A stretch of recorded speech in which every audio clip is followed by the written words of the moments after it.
It was not an easy time getting to Philly today. Flight cancellations. Then I almost got bumped off of the backup flight. We got here.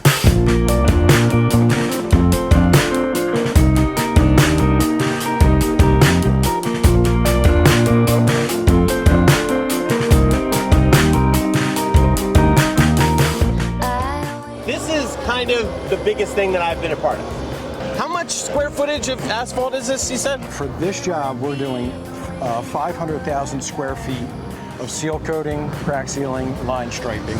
Okay. And we're doing 200,000 square feet of milling and paving. Right in here, just 2,000 square feet of excavation and patching. What's square one? This is a unique job because you've got to worry about the schedule of the team, right? So when there's games in here, when it's game day. Well, the 76ers played, they were just in the playoffs until recently. Exactly, right? So we had to wait until the Sixers lost in the playoffs. Sad day for you guys. I know, you were sad, but you were anxious to get working. Right. Bittersweet. So we had to wait for that to happen, and then you have to see what's going on with the Philly schedule. You have to see what's going on with the concert schedule. That's when we start to plan and say, okay, we need these crews here, we need these crews there. And so you just kind of have to phase it based upon their schedules. But we have 3 projects going on simultaneously. Entrepreneurially, why did you choose pavement, this industry? Yeah, so in college I did a program called College Works Painting. And it was kind of like a 8-month boot camp of learning how to run your own business. And so I had a 40-foot ladder on top of a Ford Taurus, and I'm driving. 40-foot ladder? Yep. You were a road hazard. Yep, I was. That's true. I learned the business model, and you have your labor, your overhead, and your material. And so all we did was just switch out the material from paint to sealer. Yeah, so when we first started out, we weren't able to work in the winter, so we kind of had to work part-time and full-time in the restaurants in the Philly area. What was your job? I was a server. How many years, though, did you have to run that gig, doing 2 different things? About 6 years. Was there ever a time when you were doing that you thought this wouldn't work out, or did you ever have your doubts? No, I never really had my doubts about the business. It was very difficult going through it, and I'm happy it's over, and that we got to the stage where we are. Have you ever done crack sealing? No, you would be the first time I've ever done any crack sealing. I don't want to smoke forever. I don't want to play that game.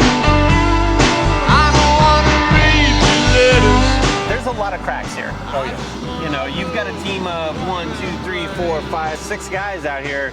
Yeah, so right now we're just basically heating up. Yield flamethrower. Yeah. Is the way to heat that up. I don't know what I'm doing. You're gonna have to show me. I'm gonna show you. All right, good. Pull that trigger, let it come out. Okay. And then start pushing. A little bit more. Oh, so you gotta do these 2 things at once. Yeah. Okay. Yeah. Let that trigger go. Yeah, I got a lot in there. Yeah. Mark, I think you gotta grease this wheel up for Nate. This wheel. I feel like I'm pushing a bad shopping cart. Oh, it's hard, man. You guys make it look a lot easier. Yeah, you guys make this look way easy. Hey.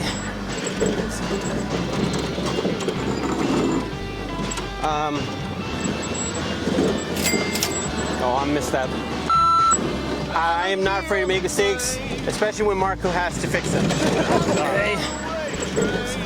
Feels like You're doing good. Stop and go. No, you're doing good.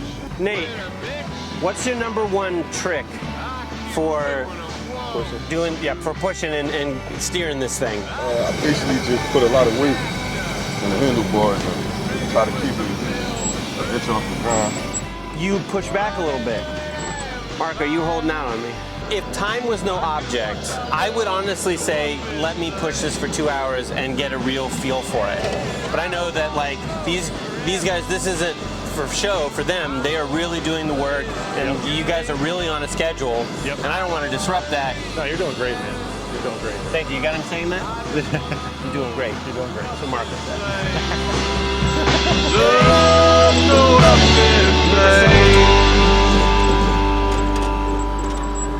All right.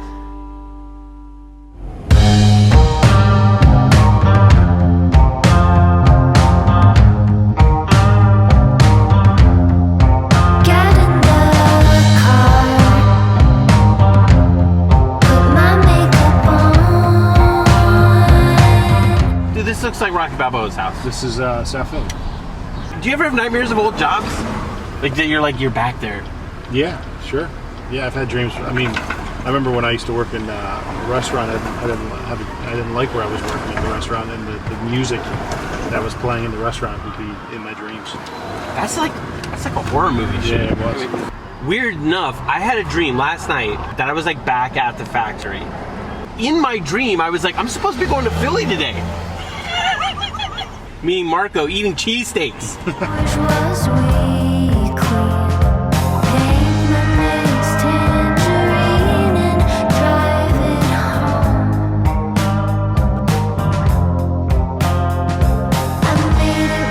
I'm not a person who feels any shame or generally I don't feel self-conscious about anything, but I plan to fully debase myself.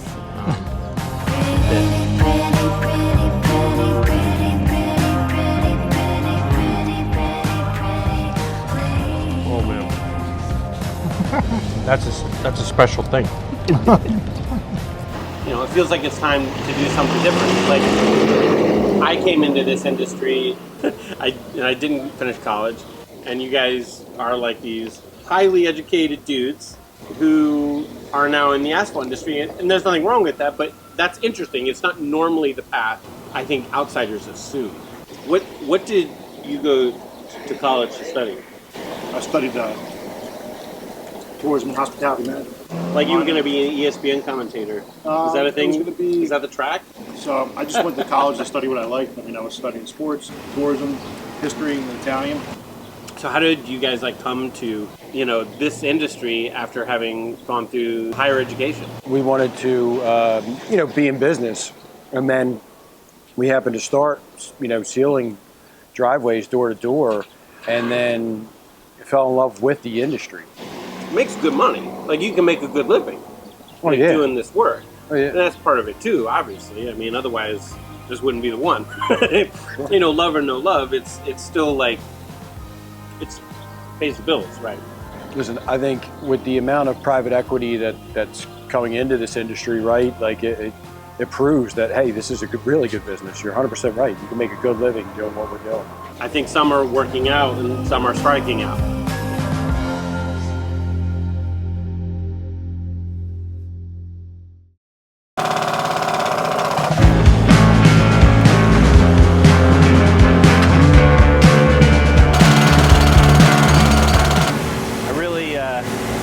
I like JP's style.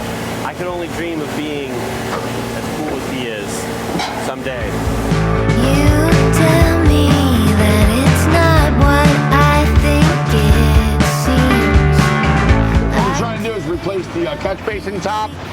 It's just got damaged over the years. A lot of times it's salt damage. In another life, I'd hope to what was. You were absolutely correct in saying, don't let this idiot experiment on this one. Let's make the good one. Because this thing is not wanting to go, but you have a deft hand. Like it's like It's called the touch. the touch. I was told that years ago. I have the touch. Whatever that is, you've got it. Experience. Experience. I'm experienced. How much of the knowledge that you gained is passed down like that, just from one guy to the next guy? That's all it was back in the day. That's all it was. We didn't have all these fancy phone things. You know what I mean? So the only way you learned how to do anything was from the older guys. Yeah. There's not a lot of guys coming up in it anymore either, so it's getting harder and harder. There's this saying, unskilled worker, which I hate because I don't think there's any such thing. Yeah, no. To do any of this work requires You couldn't put anybody there and be like, do that. Winner, chicken dinner. Drop basin? Catch basin. Catch basin. This is why we prefer asphalt. Asphalt wouldn't put up that much of a fight. Concrete is a bitch. All right, buddy, do your thing. Don't you tell me to wait. When I'm walking away, I'm not making no mistake. I think Marco enjoys putting me in situations where I will look silly, and it gives him some sick pleasure in doing it. I'm happy to have new experiences. You get to learn. And if those experiences involve me looking silly, and that's just a bonus. That's a bonus. That's great for the view.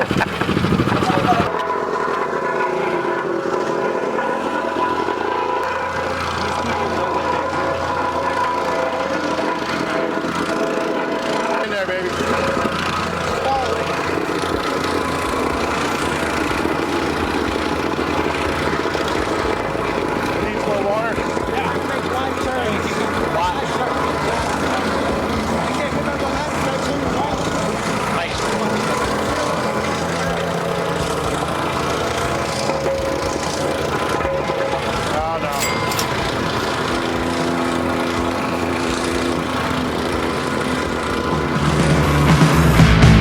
Don't you tell me to wait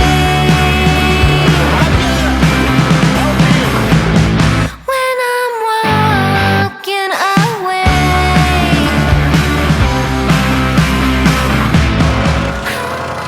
Thank you. I was very nervous. Because I had an audience too. Not bad though. Not bad. I think we'll still get paid.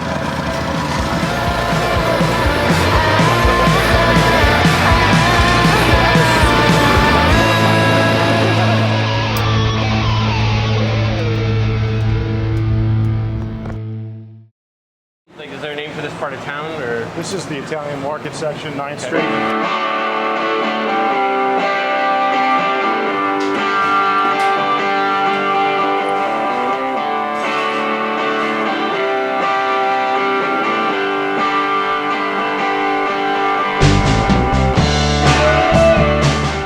So we're going to walk by this parking lot. It's so funny, they have the Italian festival every year here, and they actually climb up this pole to grab meats and cheeses off the top, and they throw it down to the people. It's like almost... Only Italians could think of something so brilliant as climb this pole and grab the meat. Yeah, this is the square that we paved back in 2020, and this is the grease pole that they climb up. It's a greased pole? They have people climb on each other's shoulders, and they have like prosciutto or cheese that's dangling up there, and then someone will go up there and grab it. Everyone will go nuts, and then they'll throw the cheese out. And it's pretty awesome. What does this signify? I feel like it comes from Italy. I feel like they probably do it in Italy. You know what job I want? I want to be the pole greaser. That's the job I want.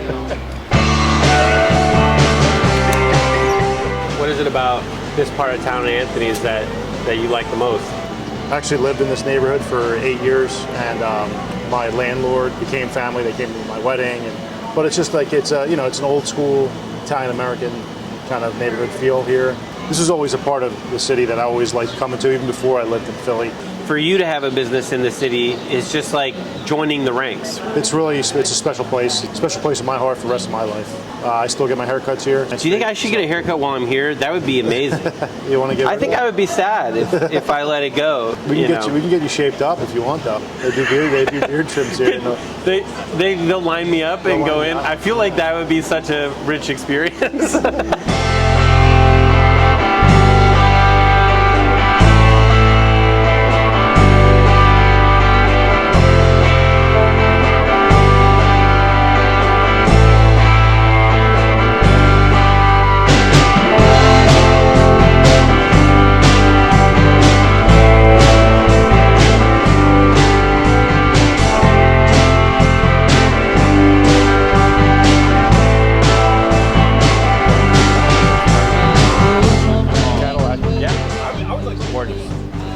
I'm happy that you came to Philly, man. I really think this is great that you get to see it all. Sometimes I talk to people about things and I'm like, it's a great idea and I don't know them and I'm trying to feel it out. And it's hard to know when you're meeting people in the industry and stuff, but this is just day one and already it's like, we got so much and so much still. I don't know, man, I'm excited for tomorrow.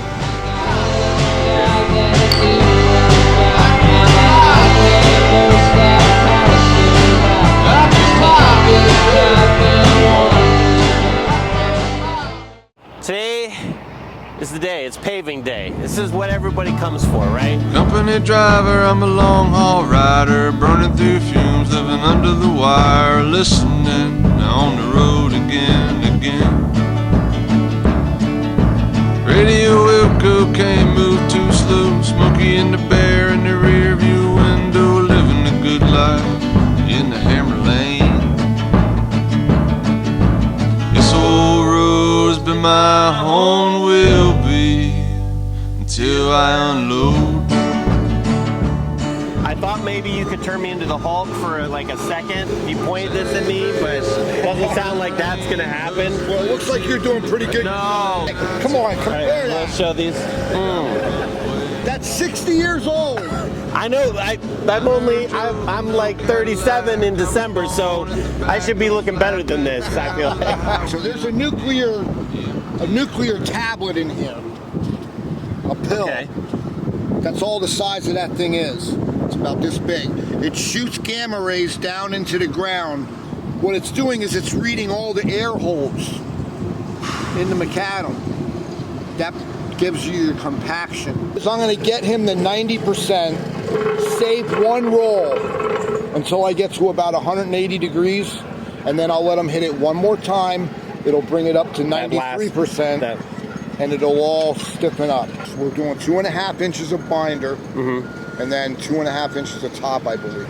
Why not do the whole layer at once? Why do it in two passes? Because the binder is 19 millimeter. It's a bigger rock so that the water drains down through it. Your top mat is 9.5 millimeter.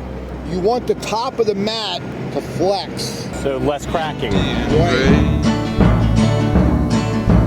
This old road has been my home, will be until I unload. I mean, you went from working kind of like directly on the site all the time to being like more of a manager. How has that changed for you? I'm not tired like physically, I'm more tired mentally. Was it hard at first? It's been hard, but at the same time, it's been rewarding. Do you think that because you worked in a lot of the jobs that now you oversee, does that help you kind of like see it from that perspective? I see it more in the perspective on how make things easy for the guys. Because I did that job before and I worked for other companies where we didn't have like enough tools, pieces of equipment. And then I moved here and these guys are like, what you need? They understand and they want to make things easy for the guys.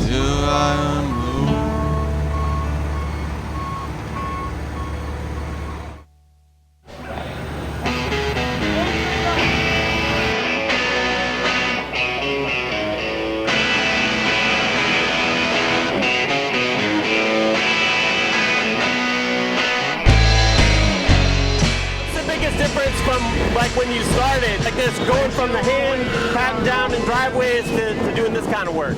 Well, in order for you to grasp what you're doing here on the machine, you need to know what's actually happening on the ground. And to do that, you have to know how asphalt acts. It's not just put it on and it's good. It has life to it. Our next time we come back, we'll run a pass. I'm going to teach you how to do it. That's something that could cause us to have a lot more work if you were to mess that up. Unless you're confident, you want to be like, dude, I got this. I am not that confident, and I would not risk up that proportion. Like I would not do that. Okay. There's two parts to a paving operation here. So there's the tractor, and there's the screed.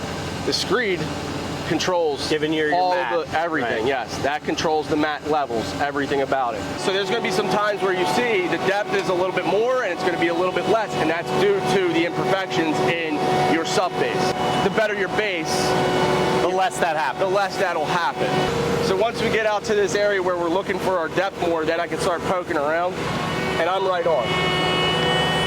Jack, you had me worried there for half a second. You were like down in there. I was like, holy shit. I was like, he's gonna get paved into the road. Gonna wear me down, lay me out on the floor. Marco, I'm not gonna lie to you. I'm a little nervous. You've done this before, right? Yeah. It's perfectly safe, right? Oh yeah. Because you seem cool. I'm feeding off of your very cool Marco energy. All right. And my very uncool Brandon energy needs that because I've never been in a helicopter before. When you suggested it originally, you asked my weight, and I was like, I'm a solid 236 spelt. And then Marco was like, ooh, not good. We are a little over. And I was like, well, I could like not eat for 2 weeks, but that would not have got us where we needed to get.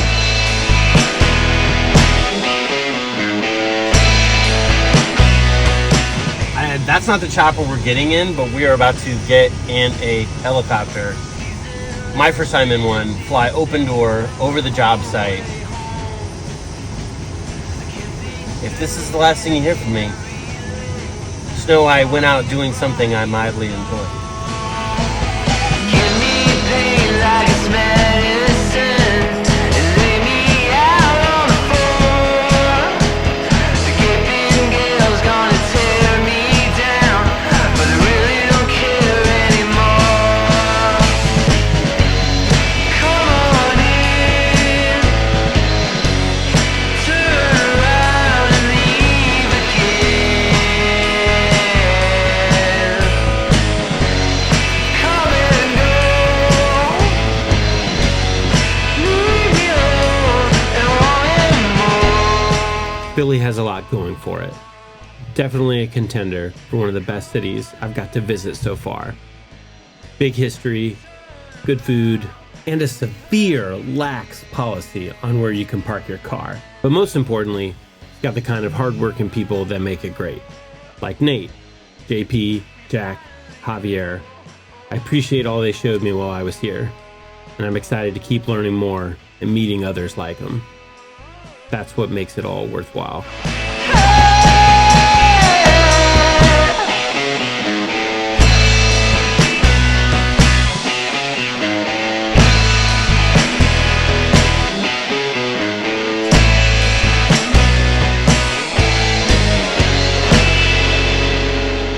The question is, where to next?